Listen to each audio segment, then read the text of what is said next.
Assalamualaikum warahmatullahi wabarakatuh.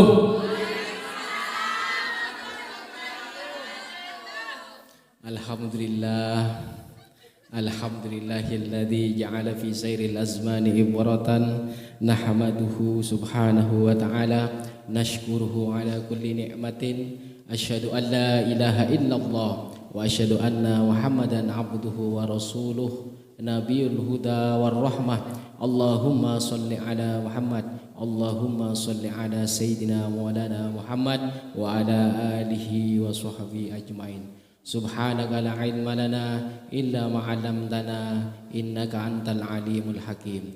Rabbi shrah li sadri wa yassir li amri wahlul 'uqdatam min lisani yafqahu qawli. Wa min ayati an khalaqalakum min anfusikum azwajan litaskunu ilaiha wa ja'ala bainakum mawaddatan wa rahmah inna fi dzalika laayatin liqaumin yatafakkarun. Alhamdulillah, pada malam hari ini kita hadir di sini yaitu dalam rangka mendoakan kepada anak Bapak Arif agar supaya di dalam pernikahannya mendapat kelanggengan dan berkah dari yang kita dapat yang pada malam hari ini, mendapat keberkahan dari ilmu, keberkahan dari kemudahan kita melangkahkan kaki sampai kita bisa berkumpul pada malam hari ini dalam keadaan berbahagia. Jadi kalau kita menyebutkan nikah, jadi nikah itu sunnah. Jadi bagi siapa yang sudah punya kemampuan nikah, maka diharapkan atau diharuskan dia menikah. An-nikahu sunnati wa man lam yarghab an sunnati falaysa minni. Jadi nikah itu sunnah Rasulullah sallallahu alaihi wasallam. Barang siapa yang tidak mengikuti sunnahku, maka dia bukan bagian dari golongan Rasulullah sallallahu alaihi wasallam. Maka bagi pasangan yang lama, jadi bagi pasangan yang lama biasanya, jadi kalau dulu saya berbicara kepada guru saya, kenapa kok nikah itu kok diukur dari rezeki? Kenapa nikah itu diukur dari ekonomi? Itu yang paling utama itu. Jadi ada sebuah perkataan, bahkan nasihat. Ada banyak pertimbangan. Ada misalkan ada adat dia harus ditentukan tanggalnya, tanggal berapa atau yang lain. Itu dalam rangka apa? Dalam rangka seseorang itu menemukan pasangan yang pas. Makanya orang mau menikah itu harus betul-betul ta'arufnya sangat mendalam. Dalam arti pemahamannya, dalam arti menemukan kecocokannya, menemukan apa yang menjadi kelebihannya dan apa yang menjadi kekurangannya. Yang disampaikan haruslah kekurangannya. Ketika seseorang suami atau istri sudah mentoleransi kekurangan masing-masing, berarti apa yang akan dijalani ketika kita bertemu dengan kekurangan itu sudah tidak masalah lagi. Jadi memang harus betul-betul ini, harus betul-betul di dalam ta'aruf itu betul-betul ditekankan. Maka ketika ada pasangan yang menghadap saya, maka ungkapkan kekuranganmu, yang menjadi kekuranganmu, yang menjadi kelemahanmu. Dalam arti gini, dalam arti dia itu bagaimana bisa mengganggu atau tidak, bisa melemahkan atau tidak kekuatan rumah tangga untuk kehidupan dia yang akan dijalani di masa-masa yang akan datang. Pasti kita sebagai manusia, baik laki-laki atau perempuan, banyak kesalahan, baik sebelum menikah atau di proses kita melangsungkan pernikahan atau kita setelah mempunyai anak atau yang lain-lainnya. Jadi bagi pasangan yang baru atau yang lama, maka Rasulullah Shallallahu Alaihi Wasallam mengajarkan kepada kita budi pekerti, perbuatan-perbuatan yang disebut kata agama, yaitu disebut al-khisol namanya. Jadi al-khisolu al-mukaffiroh lidzunub, tindak tanduk budi pekerti, sifat yang itu penghapus kesalahan-kesalahan kita, baik sebelum menikah atau kita di saat menikah atau setelah mempunyai atau bahkan di dalam kehidupan kita. Al-khisal al-mukaffiratu lidzunub. Maka ini adalah budi pekerti, sifat-sifat perbuatan yang menghapus kesalahan-kesalahan kita. Wa min syarri hadil ummatil Muhammadiyah, Ini dari kemuliaan dari umat Muhammad sallallahu alaihi wasallam. Anna Allah subhanahu wa ta'ala fatalaha min abwabil khairi wal birri wa yaghfiru laha adzunna wa yasturu laha al-aib. Maka bagaimana keunggulan umat Muhammad sallallahu alaihi wasallam? Allah membuka pintu-pintu kebaikan. Allah membuka pintu-pintu di mana pintu itu Allah ampuni dosa-dosa mereka.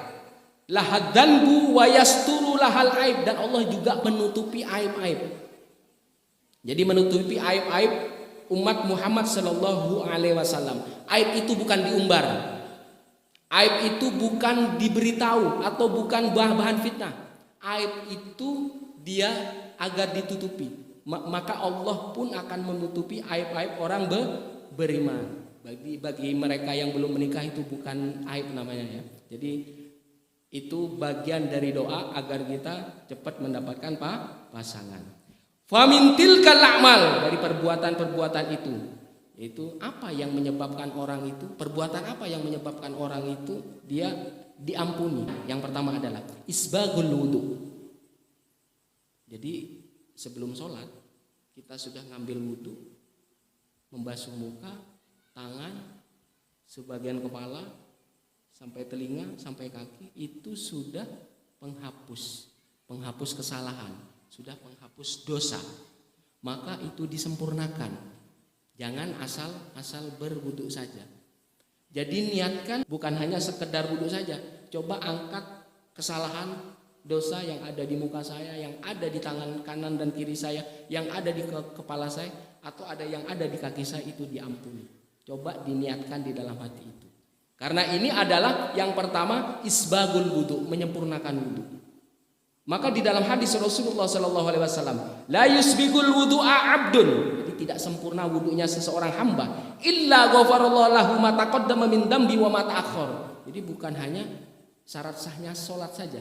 Wudu itu bukan hanya sekedar sahnya salat saja, tetapi Allah mengampuni dosa hamba yang berwudu itu yang telah lalu dan yang akan datang.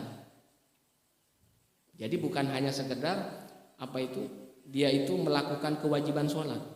Dia mengampuni dosa-dosa dan kesalahan kita yang lama dan yang akan datang. Illa ghafarallahu lahu ma taqaddama min dambi wa ma ta'akhkhar, kecuali Allah mengampuni dosa dia, kesalahan dia, dari dosanya dia, ma ta'akhkhar, ma taqaddam min dambi wa ma ta'akhkhar, yang telah lalu dan yang akan datang.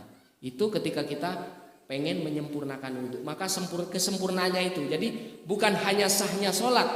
Kalau itu wudhunya sempurna, maka dapat tambahan lain.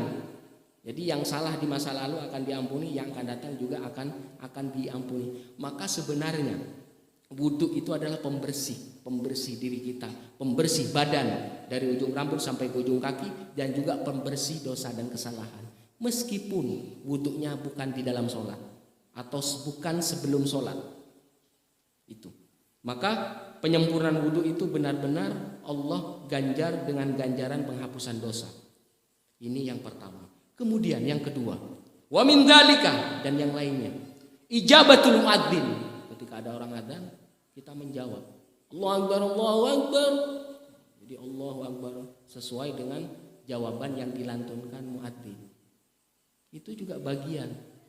Jadi bukan hanya sekedar mendapat pahala. Kalau kita banyak minusnya, otomatis kalau yang masa lalu kita minus, banyak kesalahan, baik punya kesalahan atau vertikal, yaitu kita punya dosa ke Allah, dan punya kesalahan antar manusia, pasti akan mengganggu rizkinya, pasti akan seret ekonominya. Maka ketika kamu mempunyai kesalahan kepada Allah dan mungkin masih punya kesalahan, baik disengaja atau tidak sengaja kepada saudara kita, kalau masih belum sempat untuk meminta maaf, maka isbagul wudu tadi. Isbagul wudu, kemudian menjawab muadzin. Ijabatul muadzin, menjawab apa yang diadzankan muadzin. Asyhadu an la ilaha illallah, jawab asyhadu an la ilaha illallah. Itu pun penghapus dosa. Di dalam hadis Rasulullah sallallahu alaihi wasallam, man qala hina yasma'ul muadzin. Jadi orang yang siapa-siapa yang mendengarkan muadzin, asyhadu an la ilaha illallah wahdahu la syarikalah wa anna Muhammadan abduhu wa rasuluh, raditu billahi robba wa bi Muhammadin rasula wa bil islami dina, ghufira lahu dzanbuhu. Jadi kalau kita menjawab seorang muadzin, maka dia diampuni dosanya. Itu simpel ya. Jadi pertama, yang kedua juga pekerjaan yang sangat sederhana. Mau yang dosa yang lalu kita enggak mengetahui, dia akan diampuni. Maka di dalam Mustakhrij Abi Uwanah Al-Isfaraini dalam Sahih Muslim, maka Rasulullah sallallahu alaihi wasallam, ghufira lahu ma taqaddama min dzambi wa ma ta'akhkhar. Jadi diampuni dosa yang lalu sama dosa yang akan datang. Kenapa dia kaitan sama rizki? Rumah tangga itu kaitan sama rizki. Maka ketika dia menikah, otomatis ketika bersatu itu penyakit yang sebelumnya itu hilang sudah. Dosa yang lalu juga hilang. Terus menikah akhirnya mempunyai anak. Menafkahi anak juga ibadah kepada Allah. Dan itu dijamin pengampunannya. Maka atur proses-proses ini, proses yang sakral, maka benar-benar dilaksanakan. Apapun yang terjadi di dalam pernikahan itu, prosesnya jangan dadakan. Semuanya harus pakai proses yang benar-benar dia akhirnya timbul kemantapan. Maka ketika ada kemantapan, yang dijalani akan baik-baik saja. Apalagi kelemahan, kekurangannya sudah ditoleransi. Sama yang si suami mentoleransi kesalahan istri, punya kesalahan begini di masa lalu. Oh ya, saya sudah siap menerimanya. Istri juga sama, dia mentoleransi kesalahan yang lalu si suami. Ketika ada misalkan memberatkan di dalam pernikahannya, dia sudah memakluminya. Itu. Maka hisol-hisol ini, sifat-sifat ini, budi pekerti ini yang meringankan jalan kita sebenarnya untuk meraih rezeki. Jangan-jangan syaratnya rezeki dari kita banyak kesalahan. Jangan-jangan syaratnya rezeki kita banyak dosa. Maka tadi yang kedua itu, yang pertama sama yang kedua itu meringankan semua. Meringankan datangnya rezeki kepada kita dengan ampunan Allah Subhanahu wa taala. Maka dia diampuni dari yang dosa yang lalu sama yang akan datang. Kemudian yang ketiga, yang selanjutnya, sholatut tasbih. Sholat tasbih juga bagian menghapus dosa. Sholat tasbih. Jadi setiap rokaatnya ada berapa? Ada 75. Subhanallah walhamdulillah wala ilaha illallah Allahu akbar. Itu ada 70. Jadi kalau 4 rokaat itu ada 300 kali. Jadi kalau nggak bisa setiap hari, setiap minggu. Kalau nggak bisa setiap minggu, setiap bulan. Kalau nggak bisa setiap bulan, setiap tahun. Kalau nggak bisa setiap tahun, 1 kali dalam seumur hidup. Maka Allah memberi fasilitas kepada umat Muhammad SAW, memberi kemudahan kepada umat Muhammad SAW salat tasbih.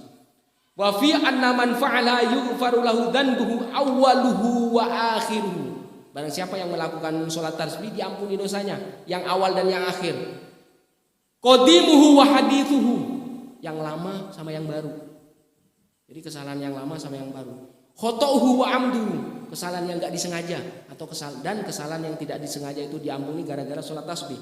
Sogiruhu wa kabiruhu, kesalahan yang kecil atau yang besar Allah ampuni gara-gara sholat tasbih.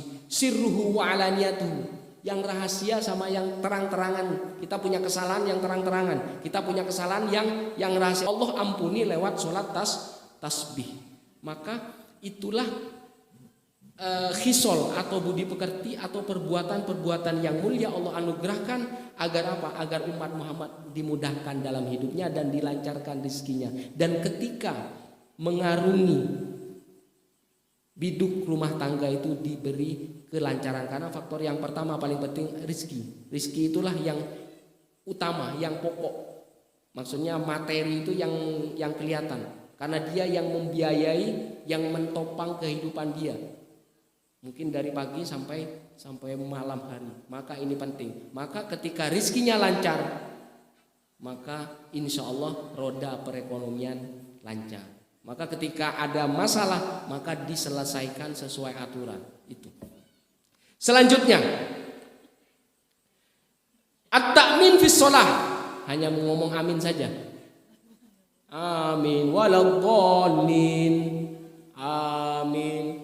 itu juga diampuni dosanya. Maka Rasulullah Shallallahu Alaihi Wasallam bersabda, "Idza ammanal imamu fa'aminu." Jika imam mengatakan waladhdallin maka fa'aminu, atau berdoa maka bilang amin. Fa innal malaikata tu'ammin. Karena malaikat ketika kita bilang amin, malaikat juga mengaminkannya. Biasanya kita amin yang baik-baik buat kita. Jadi kalau yang buruk, naudzubillah min dzalik. Faman wafaqa ta'minuhu ta'minal malaikah. Orang yang selalu bilang amin, baik di dalam sholat atau di luar sholat, malaikat juga mengikuti mengaminkannya. Ghufira lahu ma taqaddama min dambihi. Bukan hanya mendapat aminan dari malaikat, tetapi diampuni dosa-dosanya yang lalu. Jadi selain kita istighfar, ada amalan-amalan yang memang itu memudahkan kita agar apa? Agar rizki lancar. Kalau pengen rizki lancar, kesalahan dan dosa kita semakin sedikit atau mungkin nihil atau nol. Maka itulah ungkapan-ungkapan agar kita bisa mengurangi kesalahan kita, agar rizki kita lancar, agar perjalanan hidup kita bahagia dunia dan akhirat. Wa qala al-Hafidz Ibnu Hajar al-Asqalani hakada rawaina fil majlis ats-tsani. Maka ini menurut Hafidz Ibnu Hajar al-Asqalani. Kemudian yang selanjutnya, wa min dzalika sholatud duha. Yang tadi sholat tasbih, sekarang ini sholat duha.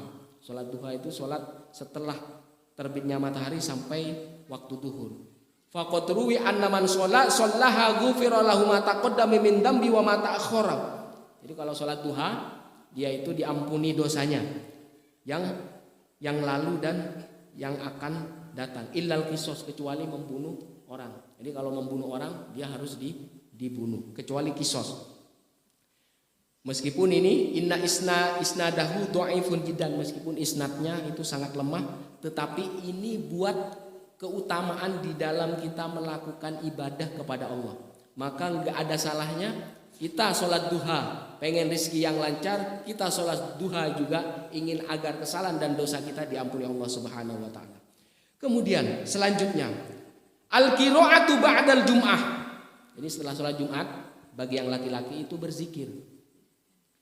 Man qara idza sallama al-imam min sholatil jum'ati qabla ayyusna rijlahu Fatihatal kitab wa qul huwallahu ahad wa qul a'udzu birabbil falaq wa qul a'udzu birabbin nas sab'an. Bagi yang sholat Jumat, jadi dibiasakan baca surat Al-Fatihah, qul huwallahu ahad, qul a'udzu birabbil falaq, qul a'udzu birabbin nas 7 sab'an. Ghufira lahu ma taqaddama min dambi wa ma ta'akhkhar. Maka diampuni dosa-dosa mereka yang lalu sama yang akan datang. Jadi kalau dibiasakan, kalau setelah sholat Jumat, kalau sudah selesai salam imam, maka baca Fatihah 7 kali, maka baca Qulhu 7 kali, Qul Allahu ahad, Qul a'udzu birabbil falaq, dan Qul a'udzu birabbin nas 7 sab'an. Maka Allah ampuni dosanya. Jadi sebenarnya celahnya banyak untuk memperlancar rezeki. Kalau misalkan ada rezekinya syarat, mungkin ada kesalahan, ada dosa di masa lalu. Orang yang banyak dosanya, meskipun itu dosanya segunung, jangan berputus asa. Selama dia sudah memulai satu kebaikan, maka keputusan itu harus dihilangkan. Mau seseret apapun rezekinya, mau seseret apapun ekonominya, maka ketika sudah memulai, dia meringankan langkah ke tempat yang benar.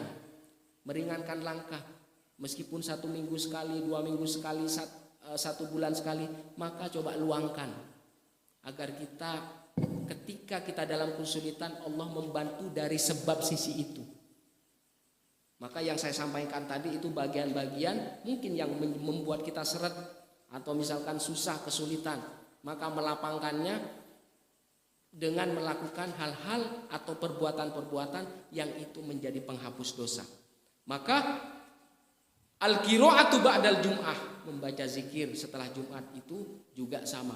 U'tiya minal ajri bi'adadi man amana billahi wal yaumil akhir. Bahkan bukan hanya dihapus dosa-dosanya, dia itu mendapatkan ganjaran sebanyak orang-orang yang beriman kepada Allah dan hari akhir. Itu selama masih bisa melangkahkan, mau perkara itu kembali terulang lagi, dan itulah sifat manusia. Karena setiap banu Adam itu adalah khata', orang yang selalu potensi potensi berbuat salah, potensi punya keburukan, potensi melakukan dosa, dan itu hal wajar karena sudah Allah tetapkan. Tetapi keputusasaan itu jangan sampai menghampiri hati kita, menghampiri pikiran kita. Selama kita punya kegiatan aktivitas yang baik dan bagus, itu hal yang positif yang akan mengurangi dosa dan kesalahan kita. Selanjutnya, kemudian fadlul qiyam fi Ramadan. Dia sholat tarawih yang sudah kita lakukan, yaitu di bulan Ramadan. Anaman qama fi Ramadan imanan wa ihtisaban ghufira lahu ma taqaddama min dzambi. Orang yang melakukan aktivitas qiyam, sholat tarawih atau yang lainnya, dia akan diampuni dosa-dosanya di masa lalu. Wa fi riwayatin ma taqaddama min dzambi wa ma ta'akhkhar. Di dalam riwayat lain ada yang menyebutkan dosa yang lalu dan dosa yang akan datang. Kemudian fadlul qiyam Lailatul Qadar juga sama, ada di bulan suci Ramadan. Kemudian selanjutnya kita akan menghadapi bulan haji. Maka apa yang menjadi kaitan dengan hisol atau perbuatan kita yang menyebabkan kita itu dihapus dosa-dosa dan kesalahan kita? Yang pertama adalah fadlu siyami Arafah. Jadi untuk menghadapi bulan haji ini, yaitu keutamaan bagi orang yang puasa Arafah, yaitu pada 9 Zulhijjah sebelum lebaran haji atau sebelum hari raya Idul Adha. Anna siyama yaumi Arafah yukaffiru dzunubas sanatil madiyah wal mustaqbalah. Bagi siapa yang puasa di bulan Arafah, dia itu dihapus dosa-dosa mereka setahun yang lalu dan setahun yang akan datang. Orang yang melakukan sholat sunnah puasa Arafah, yaitu 1 hari sebelum hari raya Idul Adha. Kemudian selanjutnya, apa yang menyebab perbuatan yang membuat kesalahan dan dosa orang itu diampuni? Kemudian maja'a fi fadlil hajjil khalis. Orang yang melakukan haji dengan ikhlas, dengan benar sungguh-sungguh karena Allah, benar-benar dia itu melakukan rukun Islam, melakukan kewajiban, ingin dosa-dosa mereka diampuni oleh Allah Subhanahu wa taala. Itu. Man qada nusukahu wa salimal muslim min lisani wa yadihi ghufira lahu ma taqaddama min dzambihi wa ma ta'akhkhar. Barang siapa yang sudah melakukan haji,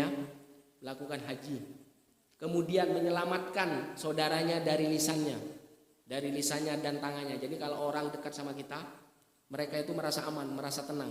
Karena pasti kalau dia dekat dengan kita nggak bakal mencaci dia, kita nggak bakal memukul dia, kita nggak bakal mencelakai dia. Berarti orang yang benar-benar mendapat keutamaan, orang yang menyelamatkan saudaranya dari lisannya. Maksudnya lisan adalah senjata mematikan, menjatuhkan orang. Itu maka orang itu akan selamat gara-gara lisannya. Orang juga akan tidak selamat gara-gara juga lisannya pula. Maka bukan hanya haji saja. Maka setelah haji, orang muslim yang bisa menyelamatkan saudara muslim yang lain dengan lisannya, wa yadihi dan tangannya. Wa ghufira lahu ma taqaddama min dzambi wa ma ta'akhkhar. Kalau sudah demikian, maka dosa-dosa dia akan diampuni. Dosa yang lalu dan dosa yang akan datang. Selanjutnya, as-sholatu khalfa maqami Ibrahim alaihi salatu wassalam. Salat di maqam Ibrahim. Yang pernah umroh, pernah sholat di depan makom Ibrahim yang berbentuk itu kubah kecil. Setelah tawaf, apakah pernah? Itu setelah tawaf sholat 2 rakaat. Dia itu apakah pernah sholat atau tidak? Itu sholat 2 rakaat. Itu setelah tawaf? Bukan. Itu setelah tawaf dan itu ada di sekitar Ka'bah. Itu namanya khalfu maqam Ibrahim, tempat atau telapak kakinya Nabi Ibrahim. Jadi sholli sunat tawaf rakaat ini sunatan mustaqbilal qiblati adan lillahi ta'ala. Hanya 2 rakaat saja. Dan kemarin tahun yang lalu saya sudah melakukan itu. Tapi agar bisa khusyuk atau tidak terganggu sholatnya, maka cari tempat yang kosong. Jadi agak menjauh nih. Kalau bisa sholat cepat, itu bisa memungkinkan hanya 2 rakaat saja. Itu juga bagian atau pekerjaan ketika kita ada di Mekah, itu yang menghapus dosa kita yang lalu dan yang akan datang. As-sholatu khalfu maqami Ibrahim alaihi salatu wassalam. Faqad dzakara al-qadi anna man shalla khalfa maqami Ibrahim raka'ataini, bagi siapa orang yang sholat di belakang maqam Ibrahim. Maqam Ibrahim itu bukan kuburannya, bukan kuburannya Nabi Ibrahim, bukan, tetapi jejak Nabi Ibrahim, jejak ketika Nabi Ibrahim itu membangun Ka'bah. Ghufira lahu ma taqaddama min dhanbi wa ma ta'akhkhar, maka diampuni dosa dia yang lalu sama yang akan datang. Wa husyira yaumil qiyamati minal aminin, dan dia dikumpulkan pada hari kiamat dalam keadaan aman. Maka kalau ada kesempatan bagi yang umroh, maka diusahakan sholat di belakang makom Ibrahim. Jadi yang saya incar waktu itu bukan Hajar Aswad, bukan. Yang saya incar adalah makom Ibrahim.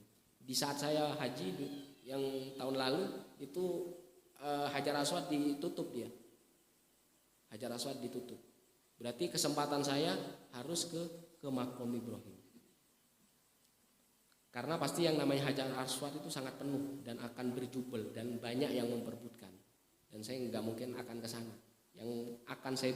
Yang rencana saya sebelum ke Mekah itu, saya memang niat langsung ke makom Ibrahim. Setelah selesai tawaf 7 kali, langsung saya melakukan sholat sunnah 2 rakaat. Anna man sabbaha mi'ata wa hamida mi'atan wa kabbara mi'atan ghufira lahu ma taqaddama min dzambi wa ma ta'akhkhar. Ya, orang yang sholat, misalkan sholat di masjid, sholat di musola, sholat sendirian, ada biasanya baca subhanallah, subhanallah, subhanallah, alhamdulillah, alhamdulillah, alhamdulillah, Allahu akbar, Allahu akbar 100 kali. Maka orang yang selalu melakukan ini, yang melakukan tahlil, yang melakukan tasbih, yang melakukan tahmid, maka Allah ampuni dosa-dosa mereka. Ma taqaddama min dambi, apa yang lalu dan yang akan datang. Kemudian anna man qada makfufan arba'ina khatwah ghufira lahu ma taqaddama min dambi wa ma ta'akhkhar. Dan juga sama, Allah menganugerahkan umat Muhammad sallallahu alaihi wasallam bagi orang yang menuntun orang buta, hitung langkahnya 40 kali. Jangan sampai kurang 40 kali. 1, 2, 3, 4. Itu harus dihitung. Nih lihat, annaman qada makfufan arba'ina khutwah 40 kali langkah. Jadi kalau menuntun orang yang buta, kalau pengen diampuni, mata qaddama min dambi wa mata akhor, tuntunlah minimal 40 kali tuntun. Jadi kalau 15 masih belum, tapi dapat ganjaran, masih dapat ganjaran kebaikannya. Dan ini penyebutannya arba'ina khutwah, 40 kali, 40 langkah. Jadi hitung. Jadi kalau kalau menuntun orang buta hitung 1, 2, 3 sampai 40 kali, minimal 40 kali. Ghufira lahu ma taqaddama min dzambi wa ma ta'akhkhar. Jadi kalau yang 40 kali dia mendapatkan ampunan Allah dosa yang lalu dan yang akan datang. Kalau kurang dari 40 kali, 40 langkah. Kalau kurang dari 40 langkah,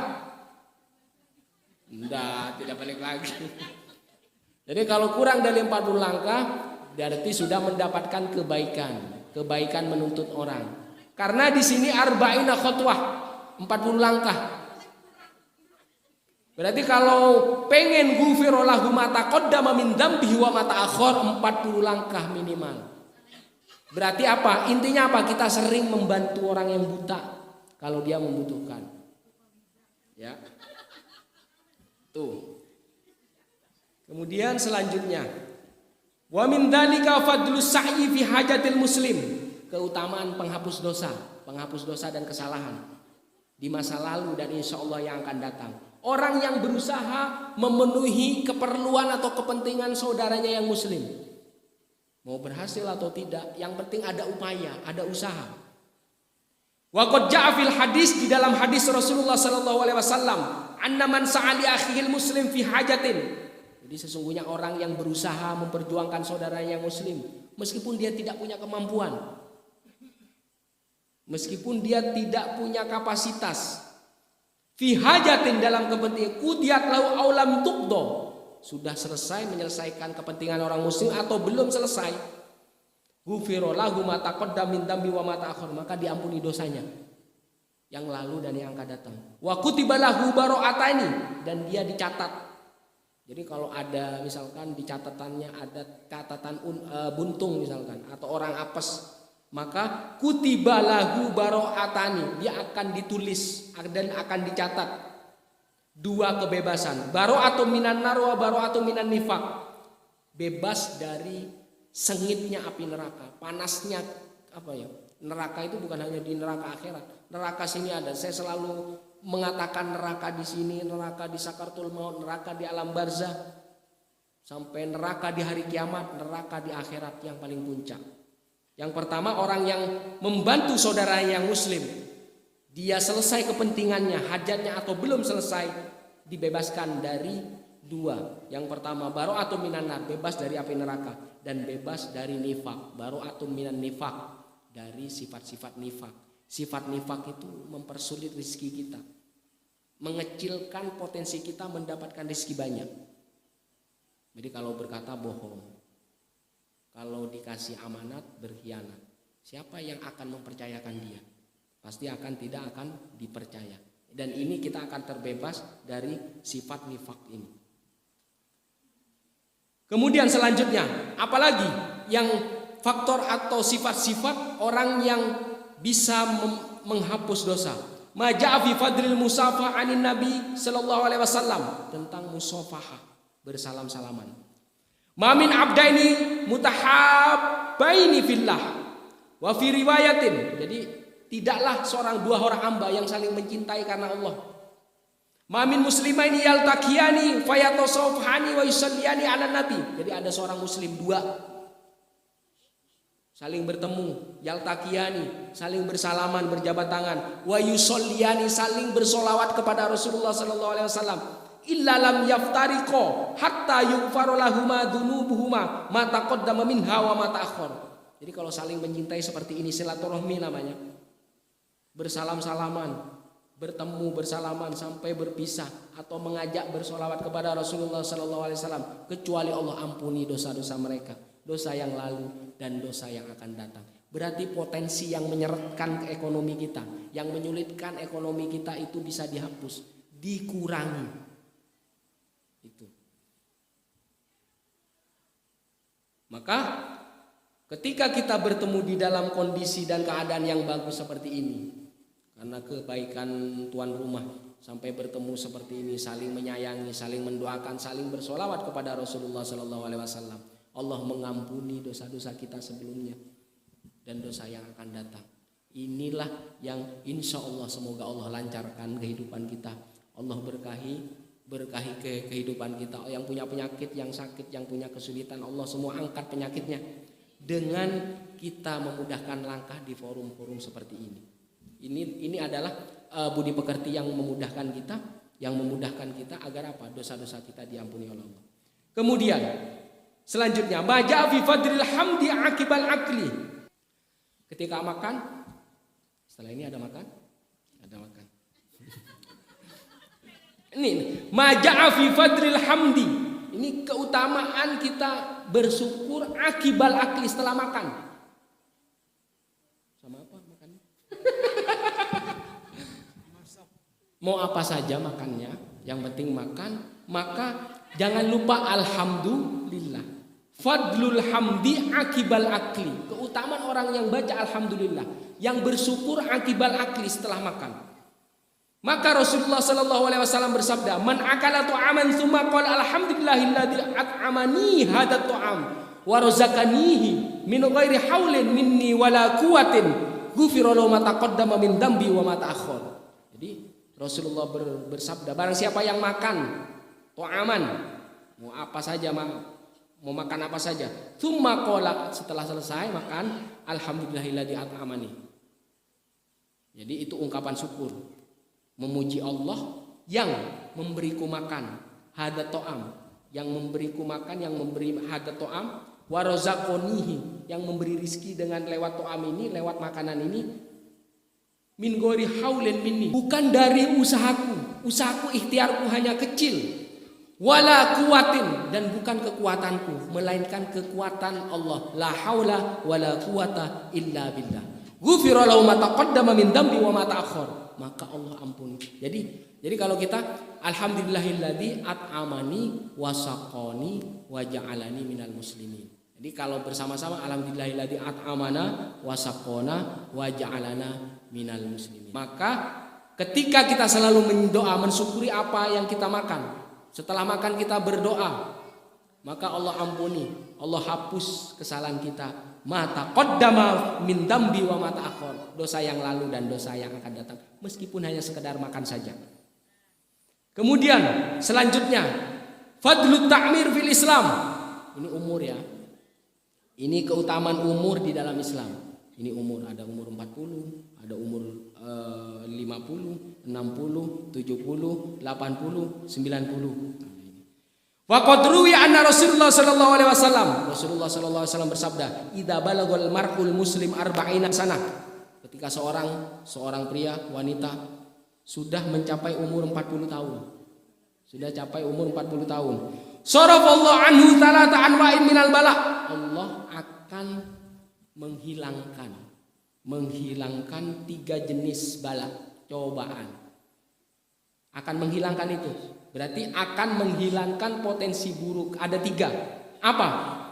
Apa itu? Al-junun, gila. Jadi kalau udah umur 40, Allah hilangkan sarafallahu anhu talata anwa minal bala, al-junun yaitu gila. Yang kedua adalah al-judam, kusta. Wal baros, lepra, jadi penyakit kulit. Jadi akan dihilangkan kalau umur 40. Selama orang itu masih mau berkumpul ke yang baik, ke tempat yang baik, mau bergaul dengan orang-orang yang mendekatkan kita kepada Allah, saling menasihati, memperbaiki, membuat kita maju, membangun kehidupan kita, maka inilah Allah jauhkan dengan 3 penyakit tadi. Penyakit gila itu bisa depresi. Jadi kalau kita banyak teman yang baik, yang mendukung kita, yang mensupport kita, yang membuat kita maju, yaitu akan terhindar dari penyakit junun, majnun atau gila, dan judam dan baros atau penyakit kulit yang susah, lepra, kusta atau lain-lainnya. Itu ketika umur 40. Fa idza balagha 50 sanah, ketika dia mencapai umur 50 tahun, khaffafallahu anhu dzunubahu. Ini kemudahan ya, ini kemudahan dari Allah.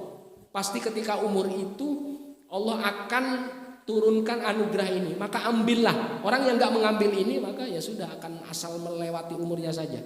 Umur 50 tahun, khafafallahu anhu dzunubahu, Allah akan meringankan dosa-dosanya. Fa idza balagha 60 sanah, razaqallahu inabah ilahi. Umur 60 tahun, Allah akan paksa anugerahkan dia inabah, bertobat. Jadi ada sesuatu keadaan yang akan menggerakkan dia bertobat di umur 60 tahun. Fa idza balagha 70 sana ahabbahul malaikah. Orang yang sudah mencapai 70 tahun, tidak gampang orang sampai menuju ke umur 70 tahun. Pasti perjuangan berat. Maka ahabbahul malaikah, malaikat dibuat cinta kepada orang itu selama dia tadi. Di dalam riwayat lainnya, ahlus sama fa idza balagha 80 sanah uthbitat hasanuhu wa muhyat sayyi'atuh. Kalau dia sudah berumur 80 tahun, maka potensi kebaikannya akan ditetapkan dan dihapus dosa-dosanya. Maka ini ambil ini anugerah ini di umur 80 tahun. Fa idza balagha 90 sanah ghafarallahu lahu ma taqaddama min dambi wa ma ta'akhkhar. Orang yang sudah mencapai 90 tahun. Tis'in wa summiya asirallah fi ardihi. Maka ketika sudah tua sepuh, sudah mungkin sholat hanya pakai gerakan, pakai isyarat, Allah sudah tetap terima karena ketidakmampuan secara fisik. Orang yang sampai seperti itu namanya asirallah, tahanan Allah. Maka anugerah di setiap 10 tahun, setiap 1 dekade itu ambil. Wasumya mereka itu adalah asirullah fi ardi, itu adalah tawanan Allah yang Allah persiapkan agar dimasukkan ke dalam surga. Karena yang dibahas ini pengurang kesalahan, penghapus kesalahan. Wasyufi ahli baitihi, dan disafaatkan bagi keluarganya. Ini adalah sebuah pelajaran agar kita semua jangan berputus asa meskipun banyak kesalahan dan dosa, tetapi jangan dibuat-buat juga. Jadi kalau kita berbuat akan mempersulit diri kita sendiri, akan mempersulit rezeki kita, akan mempersulit hubungan baik kita, akan mempersulit peluang kita. Maka ini dicamkan semuanya. Maka semoga hapus dengan pertemuan kita hari ini, malam ini. Allah hapus dosa-dosa dan kesalahan kita, Allah ampuni, dan setelah makan juga Allah menghapus dosa-dosa kita yang lalu dan yang akan datang. Wassalamualaikum warahmatullahi wabarakatuh.